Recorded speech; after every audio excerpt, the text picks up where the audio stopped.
industry attacking him today are punishing an entertaining writer simply for doing his job. The war on free speech continues. My Mark Meets guest is the daughter of music genius Louis Armstrong, plus my top pundits and tomorrow's papers. We're live at 9.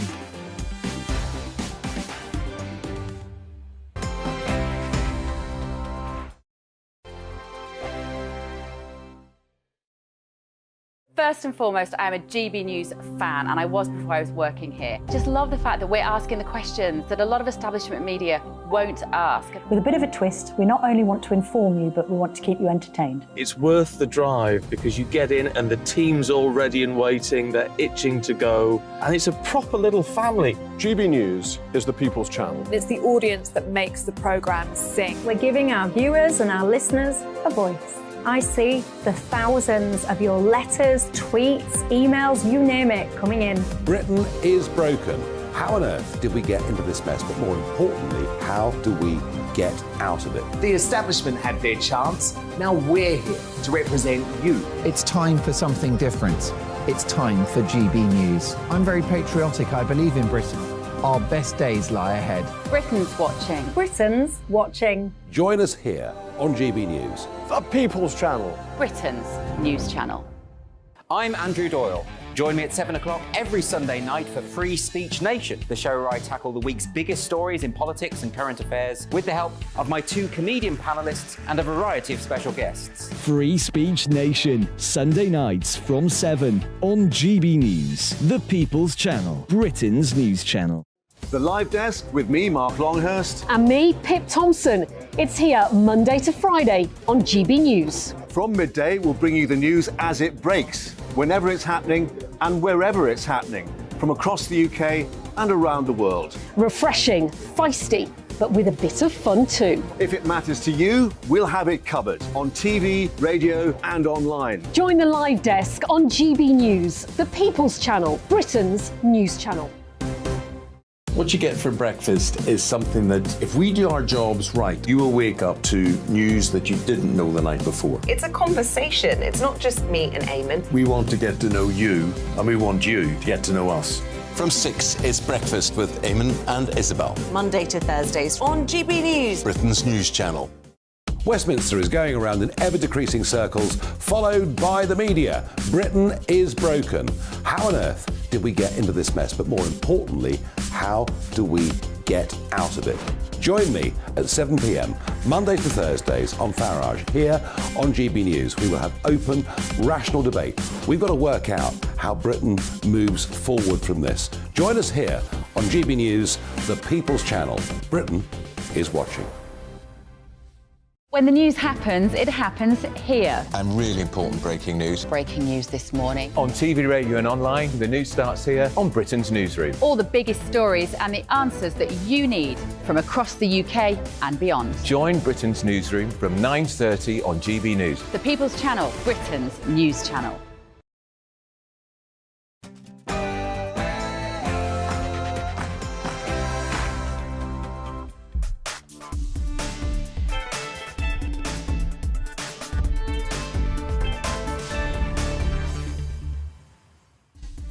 Hello and welcome. This is Calvin's Common Sense Crusade with me, the Reverend Calvin Robinson, on your TV, online and on your wireless. Tonight on the show, we will hear from the Reverend Richard Fothergill, who says Yorkshire Building Society closed his savings account when he mildly protested about their alleged pushing of transgender ideology. We will meet the teacher who was urged to talk about his beliefs regarding marriage at a seminar and then sacked the following day. And journalist Ezra Levant will be here to talk about how upcoming legislation in Australia could endanger freedom of speech.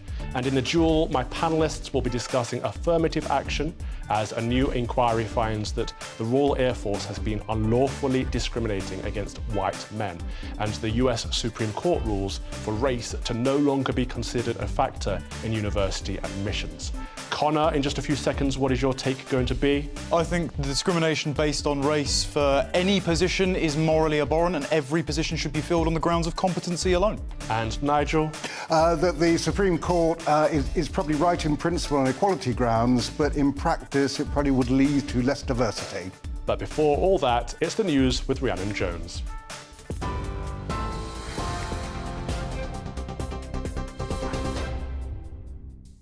Calvin, thank you. Your top stories from the GB newsroom. A funeral was held today for the teenager who was shot dead by police on Tuesday, sparking riots across France. The Interior Ministry says more than 1,300 people were arrested overnight as violence continues to spread across the country. Buildings and vehicles were torched and stores looted by protesters demanding justice for the 17-year-old known as Nahel M. The French President Emmanuel Macron has postponed a state visit to Germany due to begin tomorrow because of the unrest. French reporter Antonin André says the recent riots have nothing to do with wanting justice.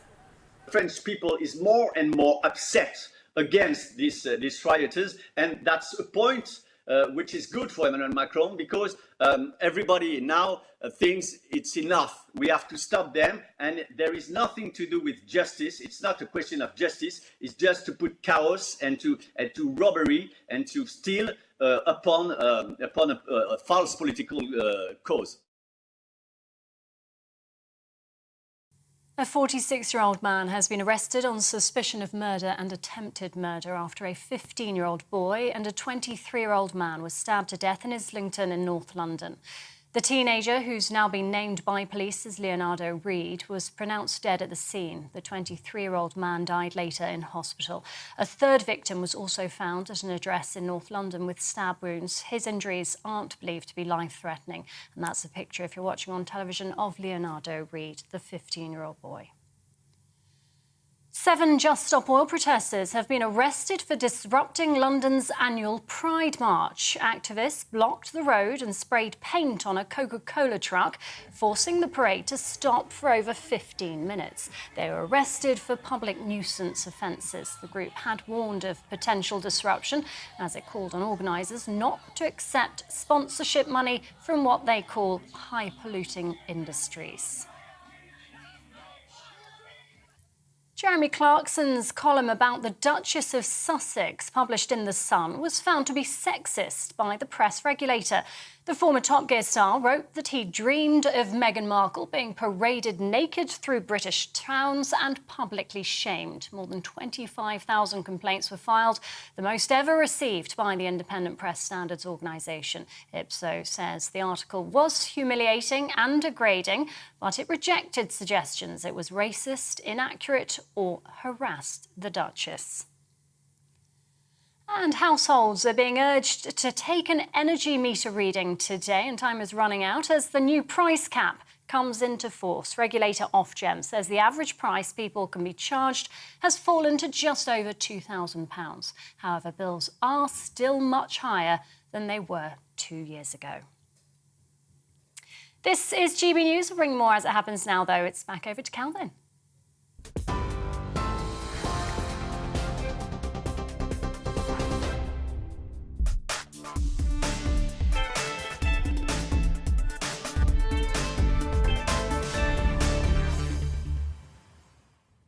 Happy 1st of July. That means June is over, which will come as a relief to some. For Christians all around the world, June is the month in which we celebrate the most sacred heart of Jesus, a time when we recognise God's boundless and passionate love for mankind. Very wholesome. In recent years, however, the Christian message of love has been sidelined and replaced with another: pride. We're told Pride is a month of celebrating gay rights, fighting discrimination and honouring differences. Is that the case?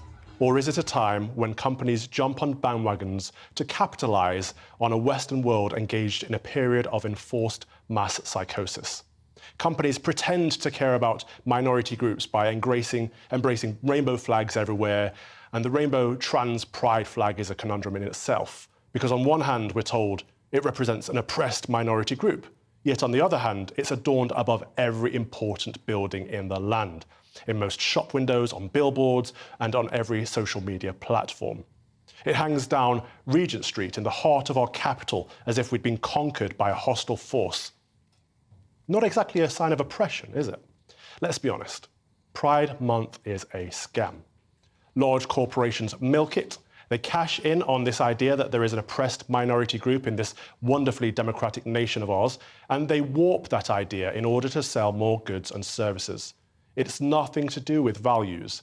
If these companies truly cared about the LGBT community, they'd be promoting Pride Month in territories where LGBT people are actually oppressed.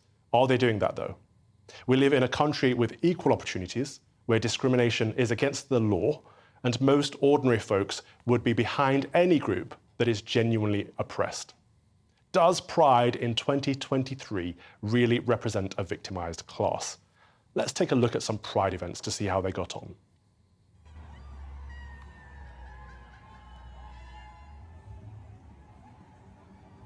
For those of you listening on the radio, we're playing a few clips of Pride parades, which I can only describe as debauchery and indecency, entirely inappropriate for the public square. Overly sexualized behavior, quite often in front of children. This is not a celebration of culture, at least not any culture that I want any part of. It's not a fight against discrimination, unless perverts are being discriminated against. And it's not about honoring indifference, because those who disagree with this behavior are shouted down. The so-called oppressed have become the oppressors.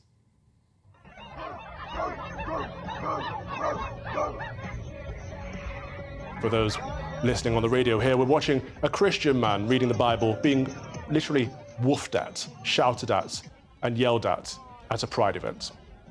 It's a great shame for those within the LGBT communities who did fight for their rights decades ago. They must feel such embarrassment at what their movement has become, hijacked by sexual degenerates.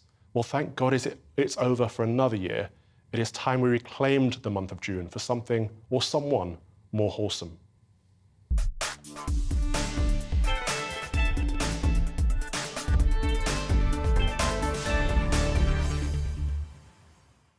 A new inquiry has found the Royal Air Force unlawfully discriminated against white men in a bid to increase diversity. Meanwhile, the US Supreme Court has ruled that race can no longer be considered a factor in university admissions. The landmark ruling changes decades-old US policies on so-called affirmative action, also known as positive discrimination. Affirmative action first made its way into policy in the 1960s and has been defended as a way to pursue diversity, all of which brings me to today's jewel.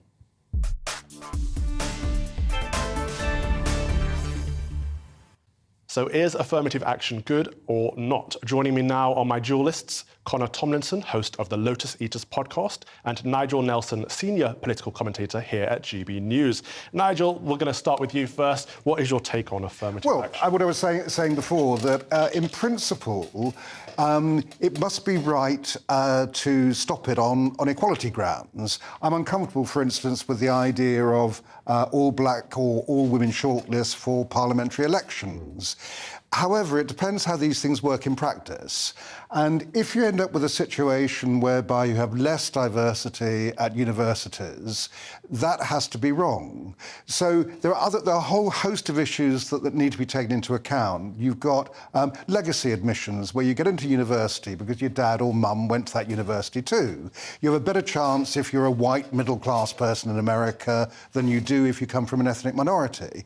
So my point is that in an ideal world, you get rid of the idea that somebody is given a special advantage, but equally there must be disadvantage because of it. So any obstacles they have in the way of getting to university ought to be taken into account. So remove the advantages, but don't provide an advantage. Yes, basically. OK. Connor, what's your take on this? If it was an entirely neutral ground, I'd agree. I wanted to just come back and say that's not the situation in the UK in terms of universities. Actually, working-class young white men are the least likely group to go to university, whereas black women are vastly overrepresented per proportion of population. The main issue with this is that it's based on the premise that you can rectify some abstract historical grievance by discriminating against someone in the present who has not done anything wrong, based on the premise, and this is a premise that I'd like to ask Nigel, that a lower amount of hypothetical diversity, that just means anyone who isn't white or Asian in the case of Harvard, because they actively discriminated against Asian applicants because there were too many of them, and they said they didn't have compatible personalities with the institution,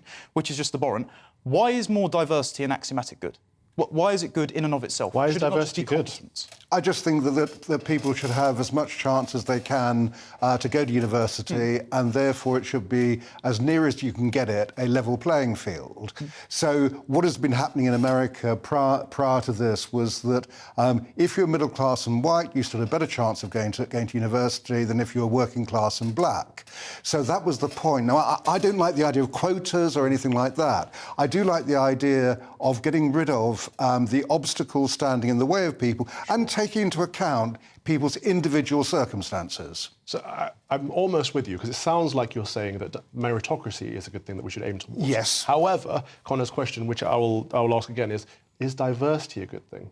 Well, surely it must be that the idea that if you are discriminating against a particular group of people, doesn't matter whether they're white, black, Asian, whatever they might be, if you are doing that, that surely is not representing society, and therefore must be wrong. That's a different question. You're inferring by the fact that there are not a precise number of people of different ethnic makeups in a group. No, I'm not saying quotas. Hang on, no, I didn't say quotas. By looking at a group, if the group was entirely white, would you infer that there's discrimination there because it's not diverse?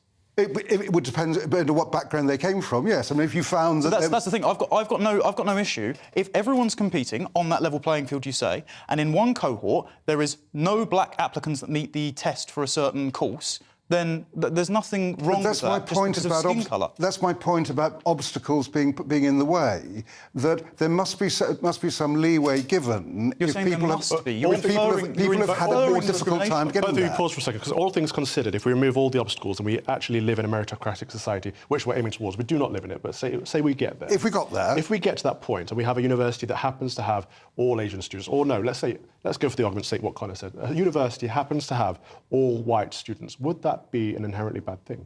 It would not be wrong if that was the situation. In the same way, if the RAF ended up with all white pilots because they were the best people to fly planes. So you're not arguing diversity for diversity's sake. You're arguing for equal opportunities. Yes. To get behind. Yes. Connor, let's talk about the RAF situation, because here we have soldiers who have fought for our country. You know, this colonel of 14 years had done 2 tours in Afghanistan, for goodness sake, has been booted out for saying that women cannot become men and men cannot become women. That's a biological fact. But he was actually, in the case where he mentioned this, he was fighting for women's rights, saying that in sports, a man cannot become a woman because that's unfair for women in women's sports and it's unsafe, actually.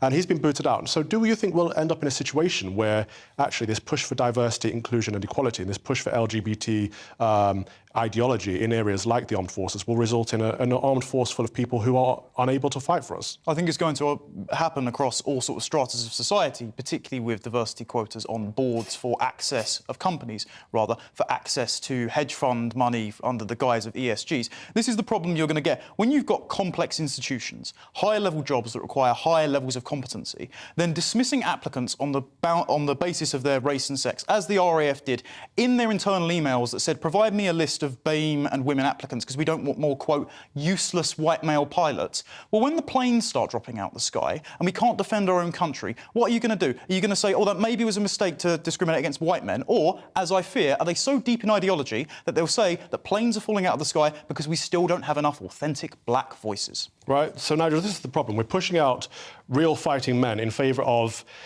well, for perceived freedoms, but we're pushing out people who will fight for actual freedoms. Well, I mean, certainly the RAF got this wrong. I mean, their phrase that we don't want useless white pilots, I think, take the white out, you don't want useless pilots. Indeed. Yeah. It's simple as that. So, on the basis of that, they were trying to do the same thing as the American universities, if you like. They were trying to encourage more ethnic minorities and women into the RAF. Instead, they broke the law by discriminating against white people. So that clearly is wrong, and it's been ruled wrong. And the RAF now accepts that they made a mistake on that. So we're getting somewhere because we're seeing that these things are a bad thing. Affirmative action, positive discrimination is racial discrimination. That's not something we should be striving for as a nation. Connor, are there any circumstances where you would say diversity is a good thing? If it happens by factor of competence, I've got no problem with it.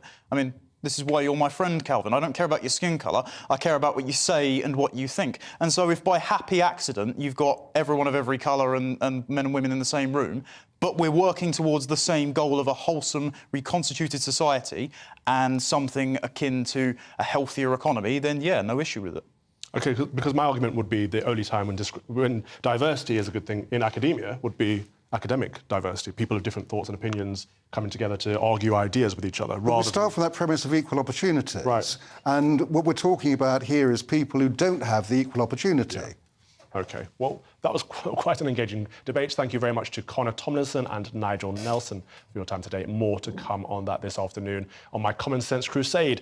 Next, we'll be talking to an Anglican church leader, the Reverend Richard Fothergill, on why Yorkshire Building Society closed his bank account. Plus, a Christian teacher who was asked to give his view on marriage at a training course was subsequently sacked for so-called hate speech. We have the teacher himself, Ben DeBosky, to tell us more on what really happened. Back with you in 3. First and foremost, I'm a GB News fan, and I was before I was working here. Just love the fact that we're asking the questions that a lot of establishment media won't ask. With a bit of a twist, we not only want to inform you, but we want to keep you entertained. It's worth the drive because you get in and the team's all ready and waiting, they're itching to go, and it's a proper little family. GB News is the People's Channel. It's the audience that makes the programme sing. We're giving our viewers and our listeners a voice. I see the thousands of your letters, tweets, emails, you name it, coming in. Britain is broken. How on earth did we get into this mess? But more importantly, how do we get out of it? The establishment had their chance. Now we're here to represent you. It's time for something different. It's time for GB News. I'm very patriotic. I believe in Britain. Our best days lie ahead. Britain's watching. Britain's watching. Join us here on GB News. The People's Channel. Britain's news channel. I'm Andrew Doyle. Join me at 7 o'clock every Sunday night for Free Speech Nation, the show where I tackle the week's biggest stories in politics and current affairs with the help of my 2 comedian panellists and a variety of special guests. Free Speech Nation, Sunday nights from 7 on GB News, the People's Channel, Britain's news channel.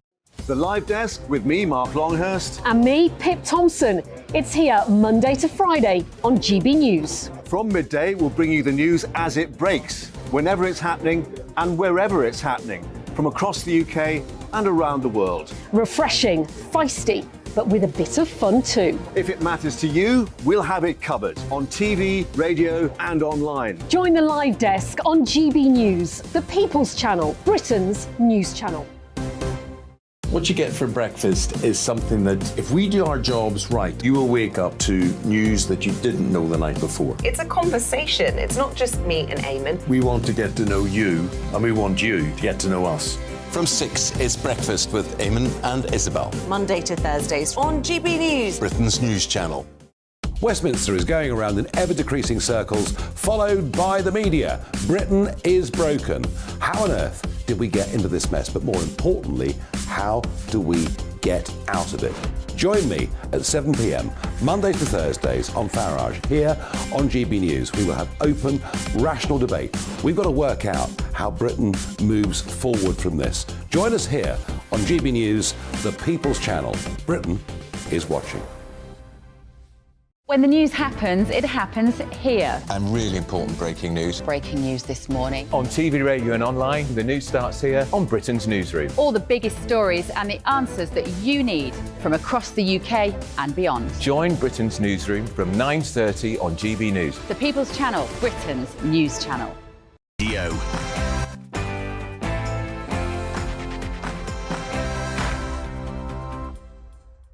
Welcome back to the Common Sense Crusade with me, the Reverend Calvin Robinson, on your TV, online and on your wireless. Now, it's not just high-profile people who are getting cancelled by banks. An Anglican church leader, the Reverend Richard Fothergill, who had been with the Yorkshire Building Society for 17 years, had his savings account closed down with only 14 days' notice. Richard says the account was closed after he politely rebutted what he saw as the bank's promotion of transgender ideology. Well, the Reverend Richard Fothergill joins me now in the studio to tell me all about it. First of all, thank you for joining us. Pleasure, nice to be here. I'm sorry to hear about what's happened to you. Can you give us a summary of what did you do? Yeah, well, quickly. Obviously, I had this account for 17 years, and YBS have been a very good provider of managing my money for that long period.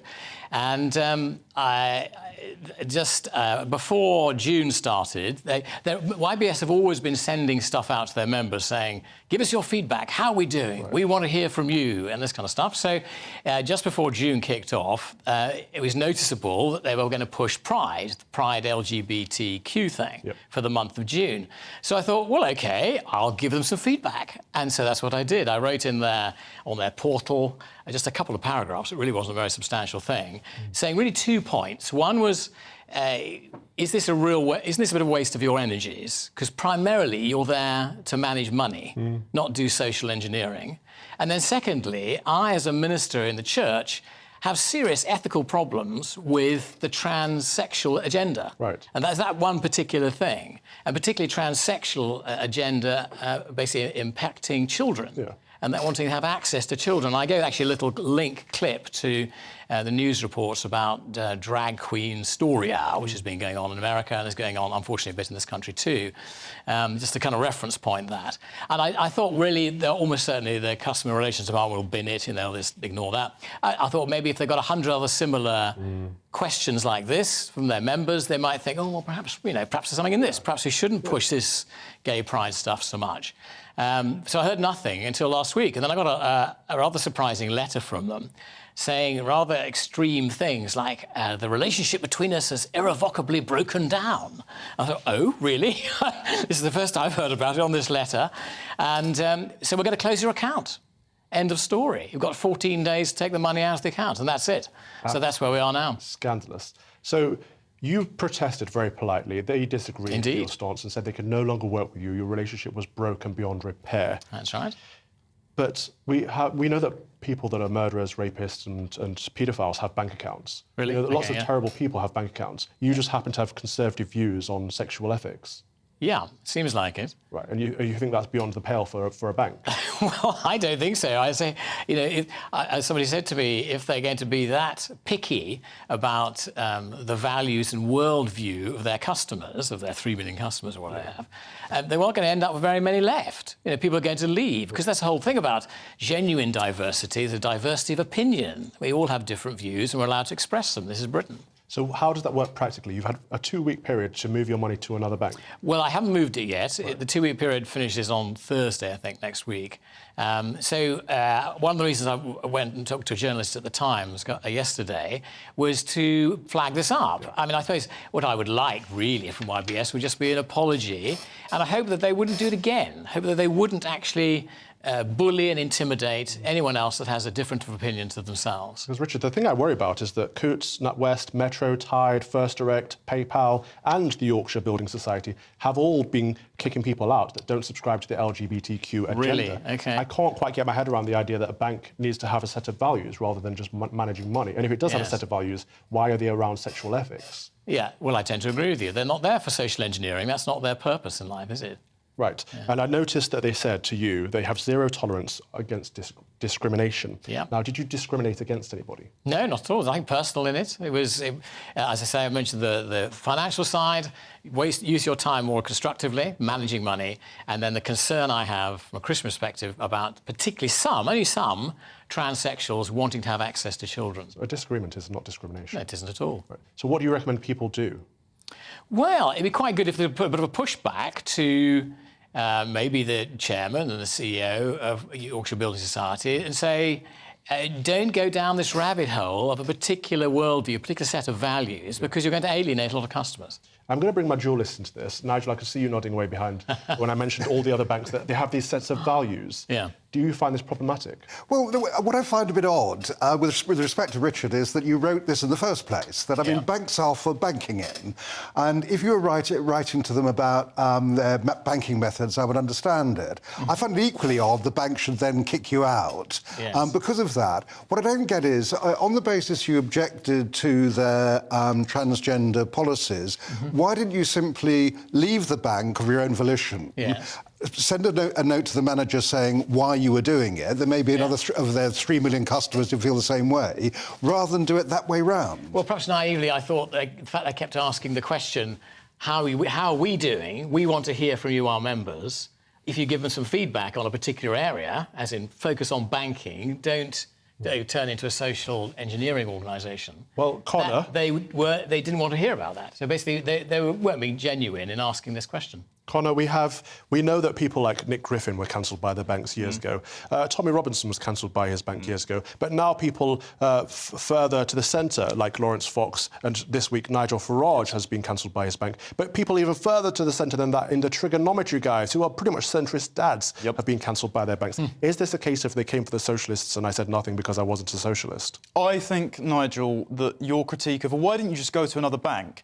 Perhaps you don't know what's going on, but it's a little naive because pretty much every bank, including Yorkshire Building Society, including Barclays, all the ones you've listed, Calvin, are signed up to environmental social governance scores. It's a corporate social credit system whereby if you hit certain tenets on woke activism, if you allow your employees, you pay for their transitions at work, you have a diverse board, if you engage in climate activism, you get funding from hedge funds. So what happens is they will rate their customers on their compliance with those ESGs as well as the banks. And so you, unfortunately, Reverend, were a liability for their score, and so they cut you out to prevent them stopping getting the subsidies. And this will only get worse. And unfortunately, Nigel, by being on this channel, because of the advertisers that have boycotted this channel, you would be next in line as well. How do you feel about that, Nigel? Well, I hope my bank doesn't cancel me. Are you genuinely scared about that? No, I'm not, no. No, I think it's... Well, I just think it's unlikely. So, I don't agree with banks cancelling people for political reasons. I mean, Nigel Farage, obviously, we haven't got to the bottom of what happened to him. So I don't agree with what the bank did to you. Yes. I just find it odd what you did to them, if you see what I mean. Yes, but if they ask a question, it's perfectly valid as a member to write back. But they didn't ask a question about transgender rights, did they? But do you see at least the scale of this, Nigel, in that Nigel Farage has been to 7 banks to try and open a new account and no one will have him. And Lawrence Fox has been trying to open an account for his party for months, if not years at this point, and no one will have him. And we are cut out of civil society just because banks have suddenly found political opinions based on the ESG scoring that Connor just discussed. And if we don't subscribe to that, we are no longer members of society. Your question was very similar to what Kay Burley said when she said, why don't you just, if Nigel Farage has been turned down by 7 banks, does that not tell you something about your thinking and your politics? The idea being that we should change our thinking and change our politics to fall in line. Well, that's my point, that banking shouldn't be about politics. It should be about looking after your money. And the only reason that a bank should cancel someone's account is because there's some financial impropriety or suspected impropriety going on, such as money laundering or whatever. The idea they do it on political opinion is quite clearly absolutely wrong. Reverend Richard, do you think there's something bigger going on here? We know about the ESG scoring, we know about the corporatism, but is there something darker going on here? Well, on the transsexual agenda there is, for sure. As far as banking and trying to squeeze out people that don't fit the bill, yes, certainly. I mean, obviously, Stonewall have done a lot of lobbying to make sure that as many corporations and companies as possible toe the line on their ethical position. And we're seeing the bad fruit of that now, of this intolerance that's there. And so, yes, there is something more behind all of this. There's a cultural shift that's going on. And actually, I think a lot of us are getting to the point where we're going to say, no, enough of that. It's not for you in these business organisations to actually impose upon us and tell us what we should be thinking and doing, what our world view should be. You know, the old phrase, go woke, go broke, is really happening in America, isn't it? Look at Bud Light and things. And that's the trouble. People are fed up of actually being bombarded with this moralising from them. Yeah. No more bullying from the banks. Thank you very much. That was the Reverend Richard Fothergill. Thank you for your time today. Let's see what my duelists make of this. We've gone past that part already. Thank you anyway. That was Connor Tomlinson, the host of Lotus Eaters podcast, and Nigel Nelson, senior political commentator here at GB News. Plenty more to come this evening on my Common Sense Crusade. Next, we'll be joined by Ben Dabowski, a Christian teacher who was sacked for giving his views on marriage after being asked what they were. It's ridiculous. We'll see him soon. Plus, stick around for Ezra Levant from Rebel News. Worrying takes on freedom of speech all around the world, especially in Australia. More on that very, very soon. See you after this.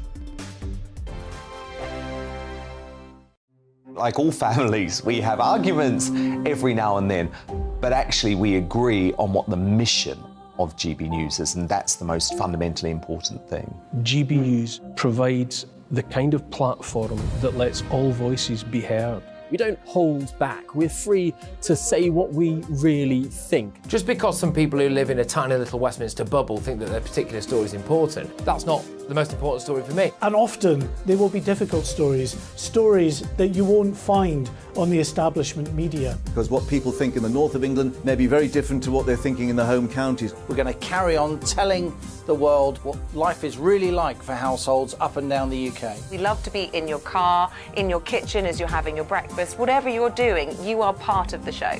If it matters to you, it matters to us. Britain's watching. Britain's watching. Britain's watching. We're proud to be GB News, The People's Channel. Britain's news channel.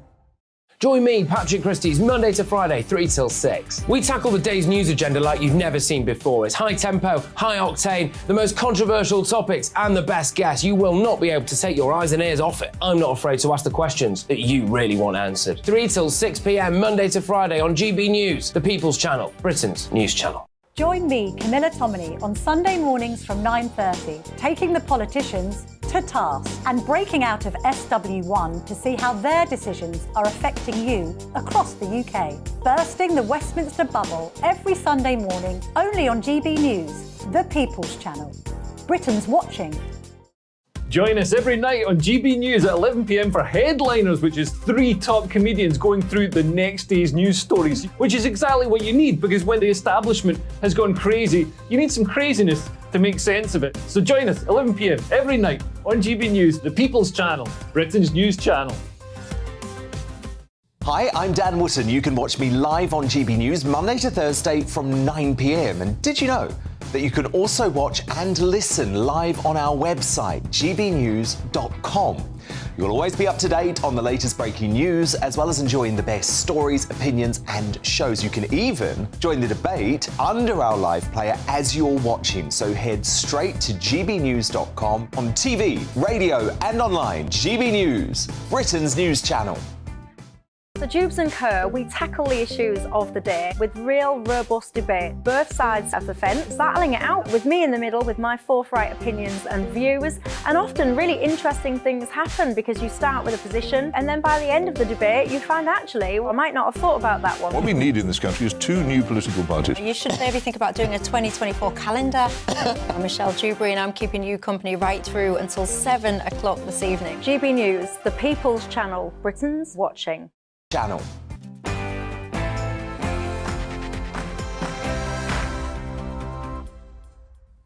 Welcome back to the Common Sense Crusade with me, the Reverend Calvin Robinson, on your TV, online and on your wireless. Now, a Christian teacher who was asked to give his views on marriage at a training course was subsequently sacked for so-called hate speech. Ben Dabowski was a teacher at the Bishop Llandaff Church in Wales school and was prompted to share his views during a diversity and inclusion seminar. However, despite being told it was a safe space and that he should feel free to speak freely, he was told the next morning that he was being dismissed.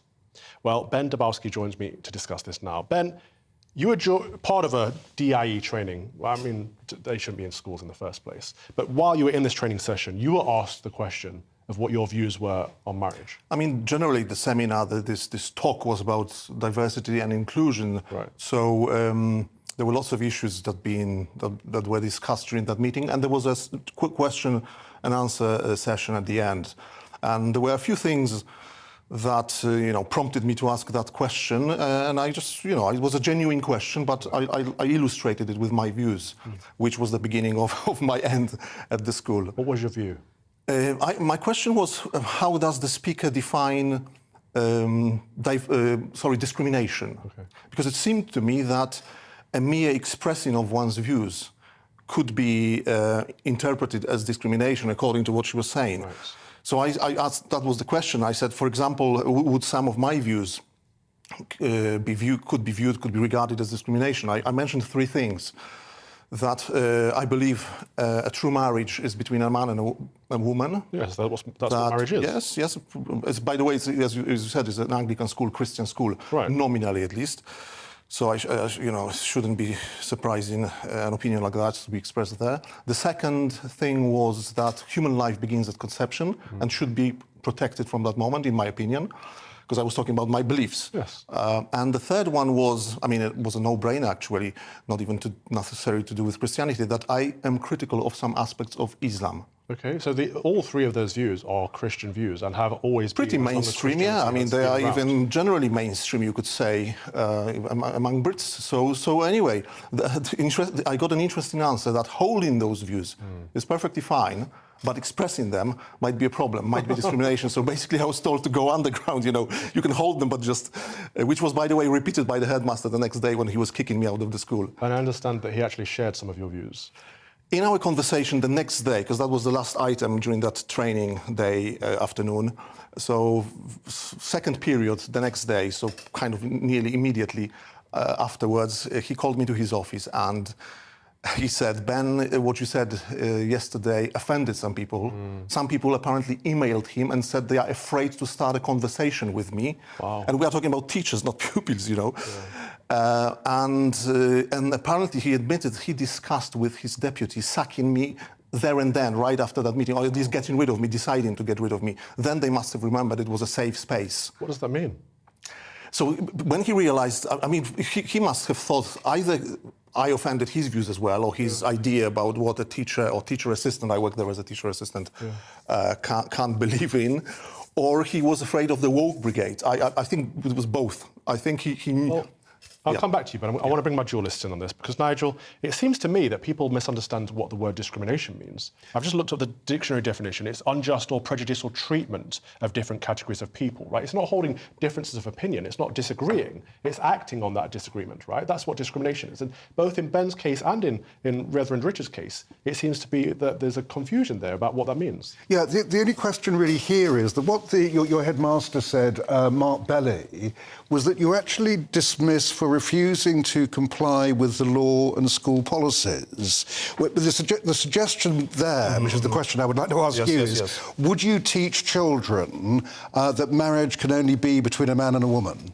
First of all, it wasn't my job. I'll just add one more detail. When he told me, Ben, you offended some people, I don't want you to express those views at the school, I said, fine. That's not my job.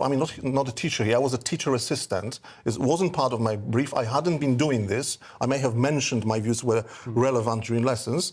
So I said, fine. I said, it's a bit surprising that in a Christian school I'm banned from mentioning basic Christian views, but it's fine. But I added, they are still my views, and I'm likely to use them, express them in my private life. For example, I'm involved in a couple of pro-life campaigns.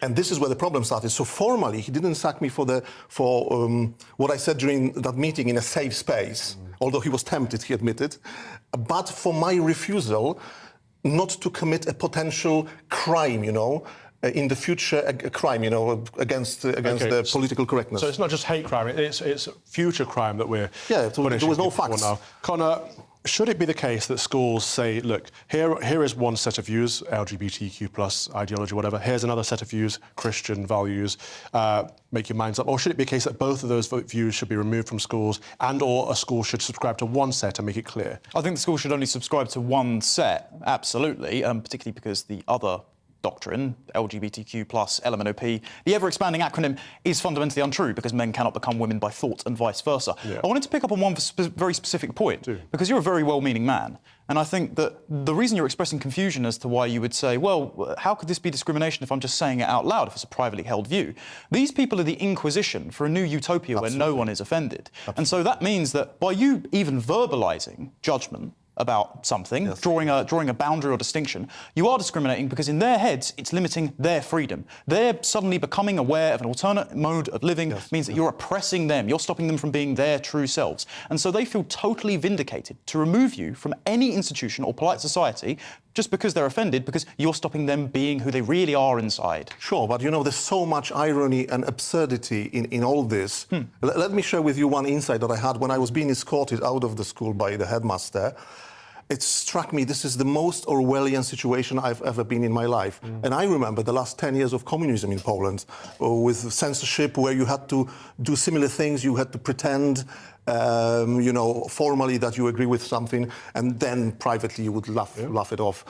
So it struck me, once I remember in Poland, when I was in high school, I organized an event and I smuggled a few comments about the Soviet Union, denouncing the Soviet Union, and I nearly was kicked out of the school, nearly. Right. And I thought when I was waiting outside the building for my stuff to be fetched, here we are in an allegedly free country, in a nominally Christian school, after a meeting about diversity and inclusion, during which I expressed 3 basic mainstream views, basically not even Christian, and I'm being kicked out of the school. But the head teacher says it's a safeguarding issue for the children. Yes, exactly. And plus they said that because I hold Christian views, I'm not safe to work with kids. I was standing there and I thought I was upset. I was really upset, but I also thought, this is a classic, this is a classic.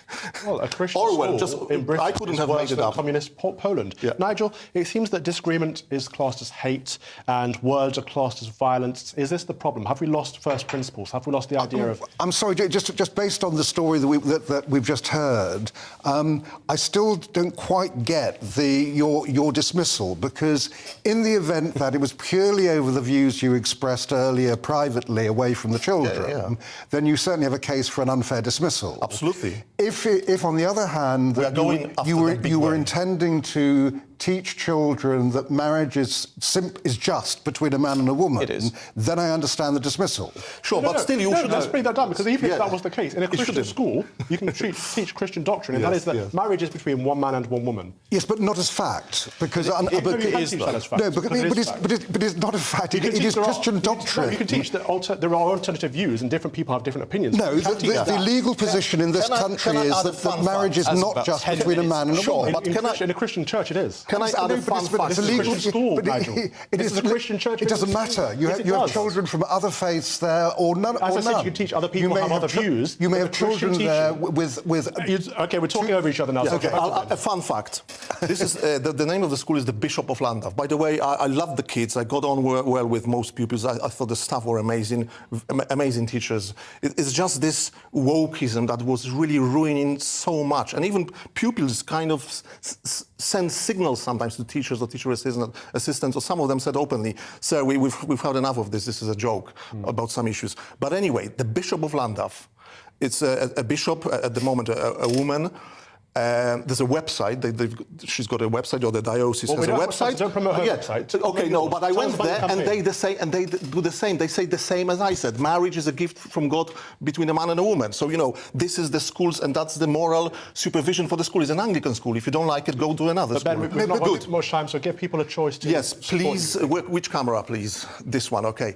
Please go to Ben Dybowski, just as you could see on the strap or strip. Below DYBOWSKI, dybowski.com. I'm launching a fundraising to pay for the legal fees for the legal case with the lawyer that offered support, Paul Diamond. We are going to go big way after the school and after this wokeism that surrounds the school in some institutions. Also, we are planning a big campaign to stop discrimination against Christians in this country. I think it's ridiculous. It's gotten to a stage where it's a joke. I can't take any more of this. Thank you. That was Ben Dybowski. Thank you very much. You have my full support. I'm afraid I don't have time to read your comments, but I really wanted to let Ben get that campaign out there so you can support him if you'd like. And I'd like to thank my dualists today, Connor Tomlinson, host of the Lotus Eaters podcast, look that up as well, and Nigel Nelson, senior political commentator here at GB News. Coming up in the final part of my Common Sense Crusade this week, we'll be talking to a journalist and publisher from Rebel News. It's Ezra Levant on his take on Australia's newest bill on combating the growing trend in so-called misinformation and so-called disinformation on digital platforms. They're breaking down free speech, essentially. Back with you in 3.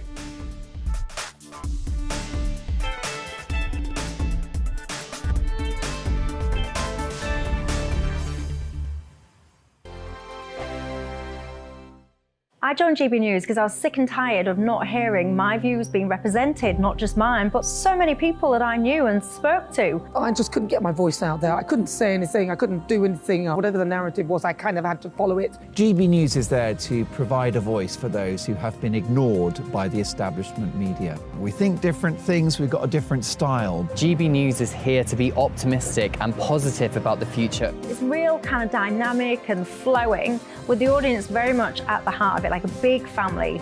Here at GB News, we talk about the things that matter to you. Hearing the voices from right across our towns and cities, especially our towns. All sides of the argument represented with a heavy dose of opinion. We're on a mission here to make a difference. And the GB News family really is here for you, and whatever time of day you can watch or listen. Britain's watching. Britain's watching. We're proud to be GB News, The People's Channel. Britain's news channel. Monday to Thursday, 9 p.m. till 11 p.m. Join me, Dan Wootton. I'll bring you the sharpest takes and hottest debates. Do you not believe in prison? I don't believe in prisons. I'm completely stunned. I guarantee you there'll be no spin, no bias, no censorship. I actually was personally quite offended by it. And no reason to go to bed. So I guess they've always been quite woke. That's Dan Wootton tonight on TV, radio and online. Monday to Thursday from 9 p.m. till 11 p.m. on GB News. The People's Channel, Britain's news channel. Weeknights on GB News from 6 p.m. You'll always get drama. Please stop, Michelle. I know, yeah. Please stop. Should I just shut up? Romance. You like me, I like you. There you go. There you are. Well, don't tell anybody. Adventure. Etc. That's the whole point. And action. Sergeant, the big read, my superstar panel, they're already at it. They're fighting. It's going to be quite a show. Only on GB News. Britain's watching. In a world of dull and predictable radio and TV shows. Oh, hi. On Mark Dolan tonight, we've got big guests. We drill into the big stories of the day. The show adds up to a brilliant listening and viewing experience. Mark Dolan Tonight is the most entertaining current affairs show ever, and that's a fact. That's Mark Dolan Tonight, Friday, Saturday and Sunday from 9. Only on GB News, Britain's news channel. Start the day with GB News.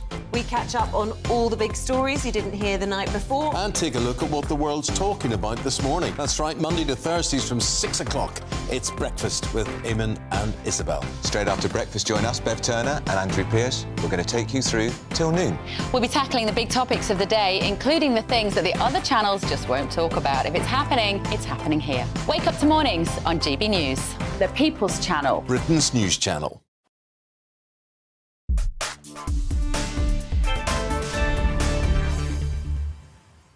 Welcome back. It's time for Calvin's Concern.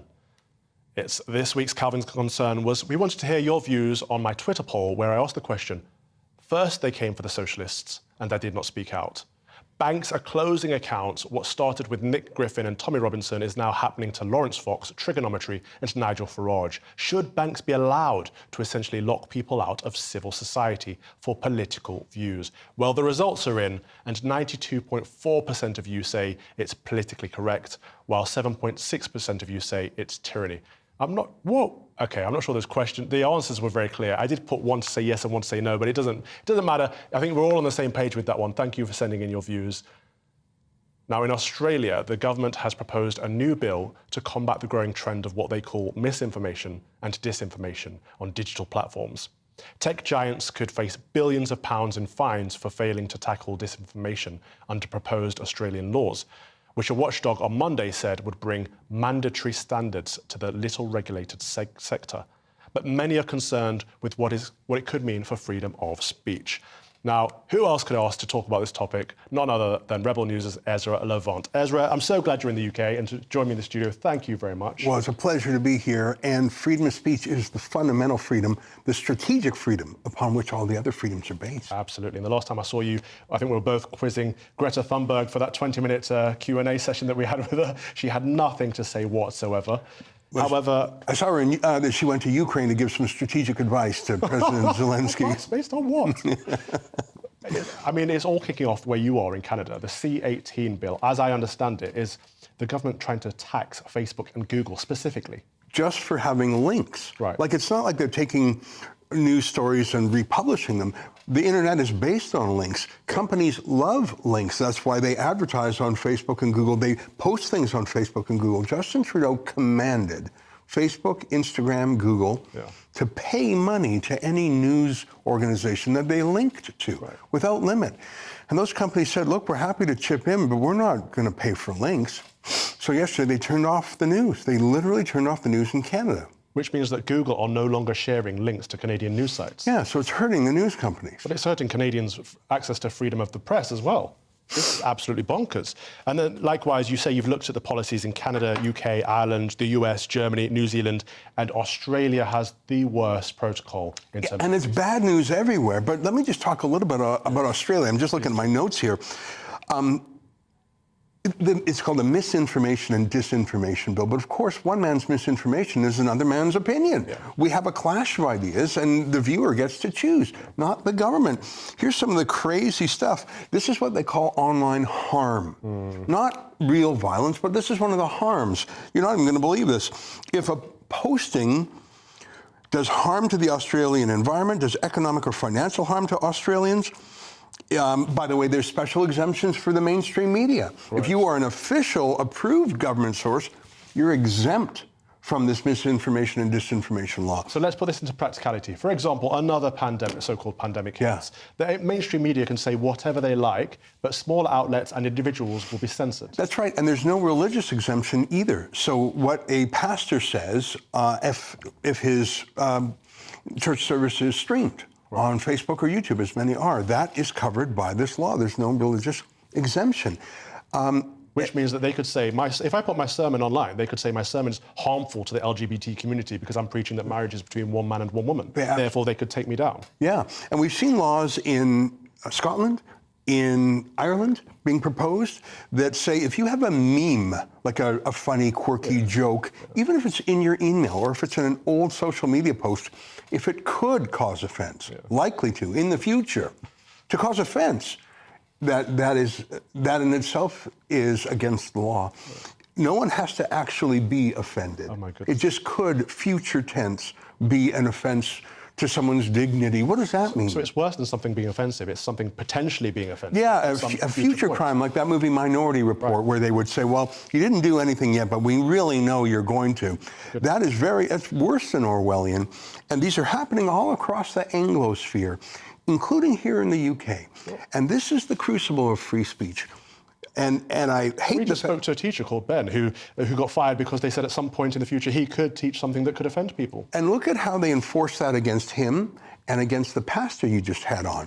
Would they do that against a Muslim preacher? Maybe one day, but they're going after Christians first. In Canada, during the lockdowns, they jailed Christian pastors for keeping their churches open.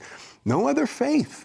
I really feel like they're a combination of the lockdowns and the intolerance for conservative or Christian views is spreading across the Anglosphere. And this is not a biased view. You're not a Christian yourself. No, I'm Jewish, but I understand, maybe because I'm Jewish, that you need that freedom of speech, because with it you can fight for your other freedoms. And one of the first things they do in tyranny is take away your right to talk back. Absolutely. And what use is an election if there's no free speech? What use is freedom of association if there's no free speech? It is the freedom upon which the others are based. Ezra, it's almost as if they want to get rid of democracy somehow. Well, you're fighting back. I love it. Check out Ezra Levant's Democracy Fund as well over there at Rebel News. Thank you so much for joining me today. Now, each week on the show, we like to end with our closing prayer, and this week we'll hear the Collect for the Fourth Sunday after Trinity, read by Walter from St. Anthony's School for Boys.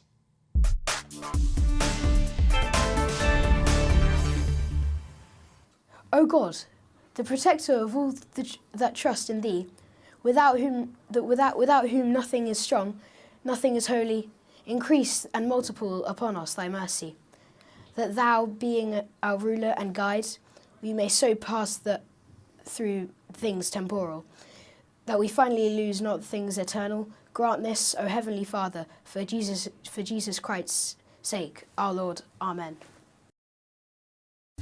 And also a brief prayer for Father Duncan Hegan, who was ordained to the diaconate today, and Father Andrew Bailey and Father Stephen Miller, who will be ordained to the priesthood tomorrow. Thank you so much for watching Calvin's Common Sense with me, the Reverend Calvin Robinson. God bless you. Have a good show. Bye-bye. Hello there. Welcome to your GB News weather forecast from the Met Office. I'm Craig Snell. Well, looking ahead to Sunday, it's a bit of a north-south split across the country. Many southern areas should be largely dry with some good spells of sunshine, but across the north, it remains pretty changeable. And it's all down to this area of low pressure, which is not really going to go very far over the next few days. And note that the tightly packed isobars indicating it's going to be a fairly blustery 24 hours. So as we end Saturday, fairly quiet end to the day across many southern areas, but across the north, further showers moving in